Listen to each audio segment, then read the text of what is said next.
Okay, today we are discussing about the risks in privacy when holding Bitcoin for a long term. In fact, many times you read that Bitcoins are anonymous, and the people who are talking about Bitcoin as anonymous are also reporting that Bitcoin is used for illegal transactions or is used for crimes. And it's clear that this is not an information because everything can be used for illegal transactions or illegal actions. In fact, also fiat can be used for crimes and money laundering and something like this. So anything can be used for legal purposes or for illegal purposes, and this depends on you. Well, Bitcoin is not anonymous, Bitcoin is pseudonymous, and this means that transactions are publicly reported. In fact, the blockchain is a public ledger, and so anyone can go and see into the blockchain transactions informations, also addresses informations, and anyone can check transaction, can correlate the transaction each other, etc. What is not reported on the blockchain is the identity connected to each address or each transaction.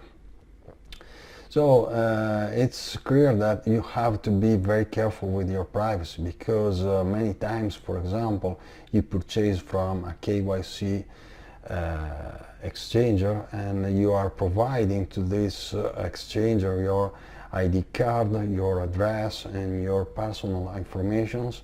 For these reasons, the exchanger is always able to connect your identity to your transaction, is able to store your information and to correlate your information to your transactions.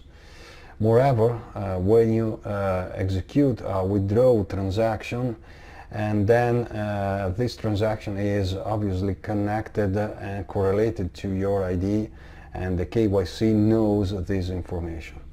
For this reason, you have to be very careful with your privacy. And why? Because you don't want that your informations, that your identity, that your balances are public accessible. Because, for example, with your bank account, you don't publish your bank statement, you don't publish your balances, it's normal.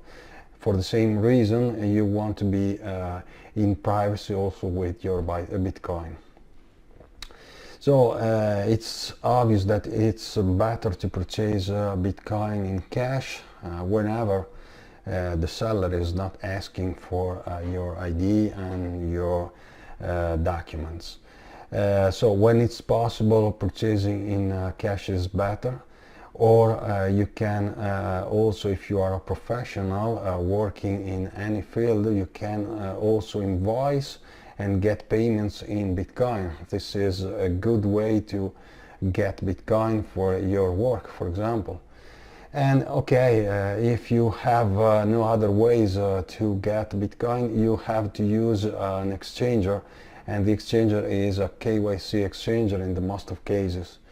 In these cases, you should be very careful when you withdraw your funds. You should put in place some technique in order to be protected in privacy. For example, CoinJoin, or for example, using Onion network to connect to the network and sending transaction and something like this.